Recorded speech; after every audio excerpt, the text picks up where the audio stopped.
আমন্ত্রণ সকাল ৯টার নিউজে, সাথে আছি আমি তাসলিমা তিথি।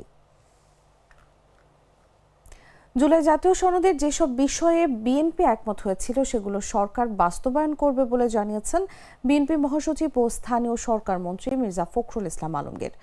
বুধবার রাজধানীর গুলশানে বিএনপি চেয়ারম্যানের কার্যালয়ে সমসাময়িক বিষয়ে সাংবাদিকদের সঙ্গে মতবিনিময়কালে তিনি এসব কথা বলেন। বিএনপি নেতৃত্বাধীন নতুন সরকার দায়িত্ব নেওয়ার এক মাসের মাথায় নির্বাচনী প্রতিশ্রুতিগুলো দৃশ্যমান হতে শুরু করেছে বলেও দাবি করেন মির্জা ফখরুল ইসলাম আলমগীর। একতরফাভাবে কথা বললে আপনার সমস্যা হয়।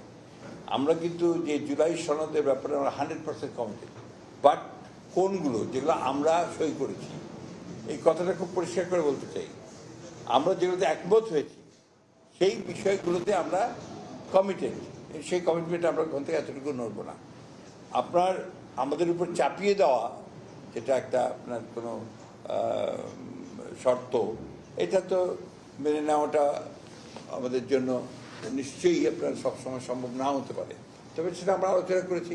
আপনি দেখবেন যে পার্লামেন্টে আমরা কি বলেছি, পার্লামেন্টে খুবই পরিষ্কার করে বলেছি যে আপনারা আনুন, বিষয়টাকে পার্লামেন্টে আনুন, পার্লামেন্টে আমরা আলোচনা করি, সেই আলোচনার ভিত্তিতে দরকার হলে আমরা বিষয়গুলো নিয়ে।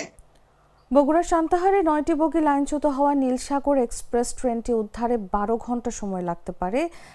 এই সময়ে ওই রুটের যাত্রীদের জন্য বিকল্প হিসেবে ট্রান্সশিপমেন্ট পরিকল্পনা নিয়েছে বাংলাদেশ রেলওয়ে। বুধবার রাতে এসব তথ্য জানিয়েছেন বাংলাদেশ রেলওয়ের অতিরিক্ত মহাপরিচালক মোহাম্মদ নাজমুল ইসলাম। তিনি জানান, রেল যোগাযোগ স্বাভাবিক না হওয়া পর্যন্ত যাত্রীরা ট্রেন পরিবর্তন করে গন্তব্যে পৌঁছাবেন। রেলপথ মন্ত্রণালয় জানিয়েছে, নীলসাগর এক্সপ্রেসের লাইনচ্যুত ৯টি বগি উদ্ধার করতে ১২ ঘন্টার মতো সময় লাগতে পারে। আপাতত ট্রান্সশিপমেন্ট হবে, অর্থাৎ পঞ্চগড় থেকে যে ট্রেন আসছে এবং ঢাকা থেকে যে ট্রেনটি যাচ্ছে দুর্ঘটনার স্পট থেকে যাত্রীরা উক্ত ট্রেন পরিবর্তন করে যাত্রা করবেন।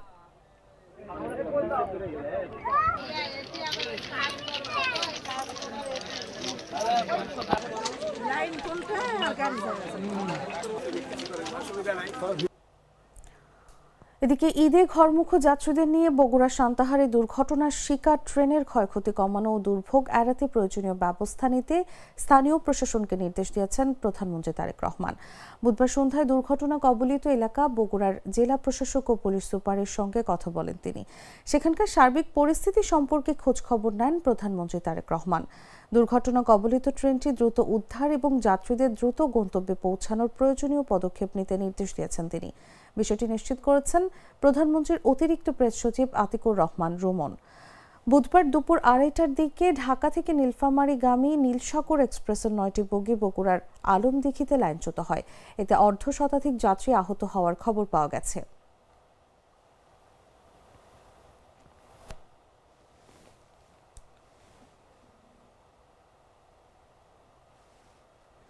ভোলার লালমোহন উপজেলায় মেঘনা নদীতে যাত্রীবাহী লঞ্চের ধাক্কায় মৎস্য বিভাগের অভিযানে থাকা একটি স্পিড বোট ডুবে গেছে। এই ঘটনায় ৬ জনকে জীবিত উদ্ধার করা হলেও পুলিশের এক সদস্য নিখোঁজ রয়েছেন। তার নাম মোহাম্মদ ফখরুল। তিনি লালমোহনের মঙ্গল শিকদার পুলিশ তদন্ত কেন্দ্রে কনস্টেবল হিসেবে কর্মরত। বুধবার রাতে লালমোহন উপজেলার মঙ্গল শিকদার লঞ্চঘাট সংলগ্ন মেঘনা নদীতে ঘটনা ঘটে। মৎস্য বিভাগ ও থানা পুলিশ সূত্রে জানা গেছে, বুধবার সন্ধ্যার পরে মঙ্গল শিকদার লঞ্চঘাট থেকে একটি স্পিড বোট নিয়ে মৎস্য বিভাগের ৩ জন এবং ৪ জন পুলিশ সদস্য মেঘনা নদীতে মৎস্য রক্ষা অভিযানে যান। রাত আনুমানিক ৮:৩০টার দিকে যাত্রীবাহী একটি লঞ্চ স্পিড বোটটিকে ধাক্কা দিলে সেটি ডুবে যায়। এ সময় একটি ট্রলারে থাকা লোকজন ৬ জনকে জীবিত উদ্ধার করেন। তবে পুলিশ সদস্য ফখরুলের খোঁজ মেলেনি।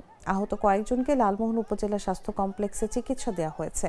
লালমোহন থানার ভারপ্রাপ্ত কর্মকর্তা মোহাম্মদ অলিউর ইসলাম ঘটনার সত্যতা নিশ্চিত করে জানান, নিখোঁজ পুলিশ সদস্যের সন্ধান চালানো হচ্ছে।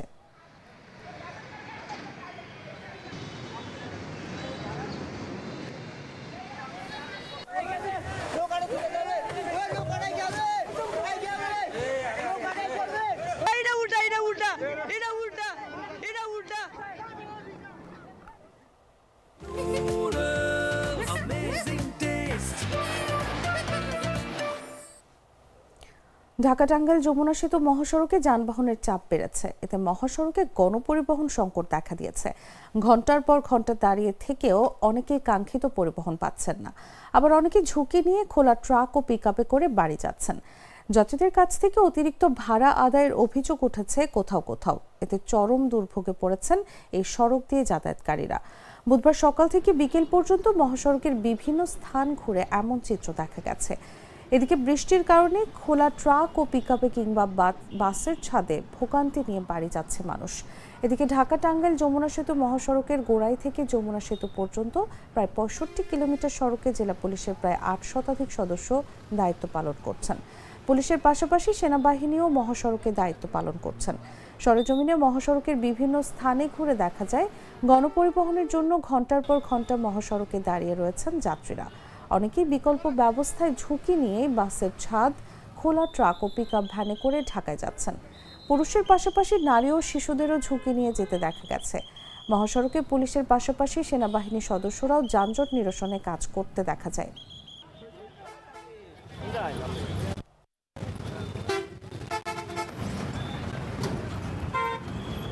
ভাড়া চাইলে বলে 1000 টাকা 600 টাকা ডাবল ভাড়া, এ ভাড়া 300 200 ওইটা ডাবল হয়। আমার ভাড়া এখান থেকে লাগে 200 টাকা, এখন চাচ্ছে 600 টাকা বগুড়ার ভাড়া ডাবল চাচ্ছে। বর্তমানে আমি ছিলাম পুরা বাড়িতে ছিলাম, মেলেঙ্গা আইছি, আধা ঘন্টা 1 ঘন্টা ধরে দাঁড়াই আছি, গাড়ি টাড়ি পাচ্ছি না, আর ভাড়াও যাচ্ছে ডাবল সব মিলিয়া, কিন্তু গাড়ি পাওয়া যাচ্ছে না। তবুও যাবো আমি রংপুর। আসন্ন ঈদে ঘরমুখো মানুষের ঈদ যাত্রাকে নির্বিঘ্ন এবং নিরাপদ করতে সব রকমের প্রস্তুতি আমরা গ্রহণ করেছি। গত দুদিন ধরে আপনারা দেখেছেন যে টাঙ্গাইল ঢাকা মহাসড়কে যানবাহনের সংখ্যা অনেক বৃদ্ধি পেল, তেমন কোনো যানজট কিন্তু পরিলক্ষিত হয়নি। সার্বিক পরিস্থিতি মনিটরিংয়ের জন্য আমরা ভিজিলেন্স টিম গঠন করেছি। পর্যাপ্ত সংখ্যক এক্সিকিউটিভ ম্যাজিস্ট্রেট মোতায়েন রয়েছে, পুলিশের বিপুল সংখ্যা রয়েছে ডেভেলপমেন্টে। এছাড়া সেনাবাহিনী আমাদের যমুনা সেতুতে টোল প্লাজায় বুথের সংখ্যা বাড়ানো হয়েছে, এখন 18টি করা হয়েছে। এছাড়াও ইটিসি বোর্ড যেন সার্বক্ষণিক খোলা থাকে সেই ব্যবস্থা করা হয়েছে।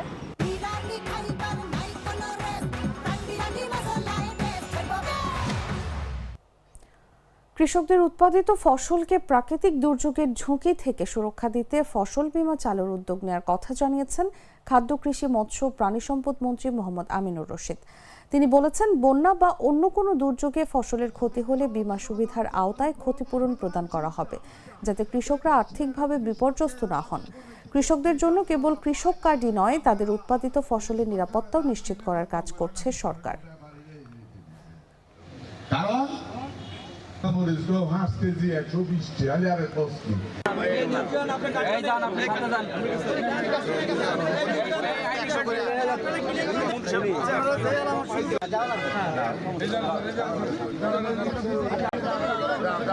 আমাদের খাদ্যের উপরে এটা বাংলাদেশ নয়, সারা বিশ্বব্যাপী এর প্রভাব।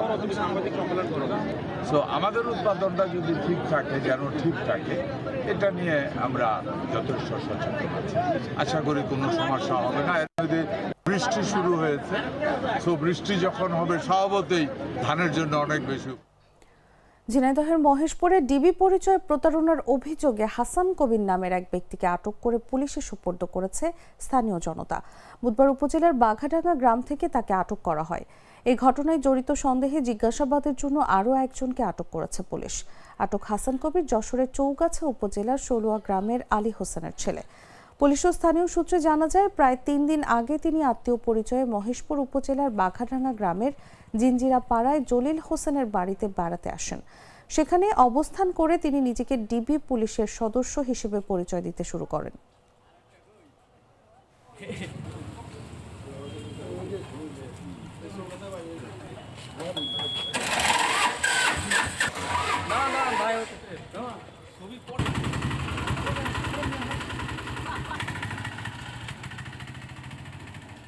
চকলেটে একাকার হয়ে ওঠা প্রাণ লেয়ার সম্পর্কের মিষ্টি ম্যাজিক। জানাবো আন্তর্জাতিক সংবাদ।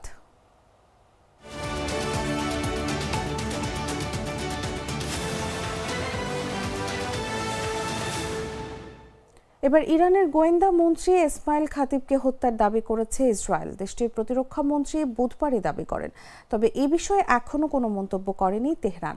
যদি এই দাবি সত্য প্রমাণিত হয়, তাহলে মাত্র 2 দিনের মধ্যে এটি হবে ইরানের শীর্ষ নেতৃত্বের বিরুদ্ধে তৃতীয় বড় হত্যাকাণ্ড।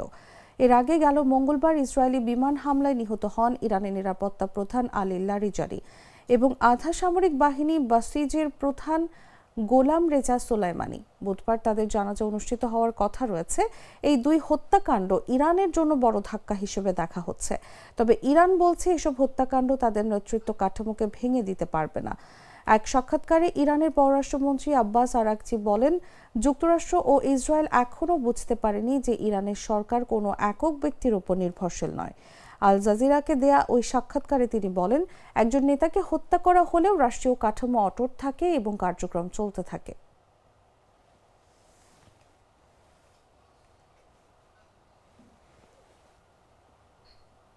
সংবাদ শেষ করব খেলার খবর জানিয়ে।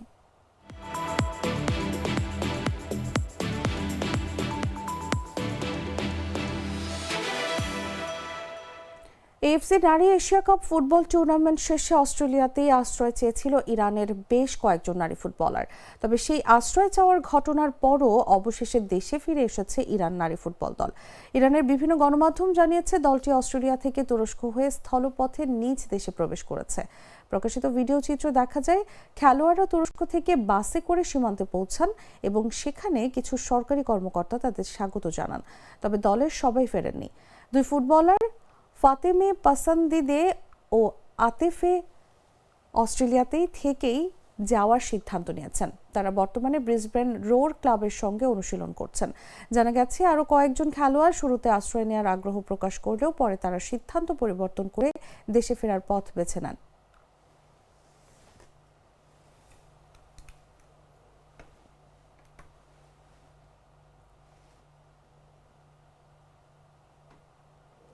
দর্শক, এই ছিল এখনকার মতো। এরপর দেখবেন বেলা 11টার সংবাদ। প্রতি মুহূর্তের সর্বশেষ খবর জানতে ভিজিট করুন jagunews24.com। ফলো করুন আমাদের ভেরিফাইড ফেসবুক পেজ এবং সাবস্ক্রাইব করুন জাগো নিউজের ইউটিউব চ্যানেল। ধন্যবাদ সবাইকে।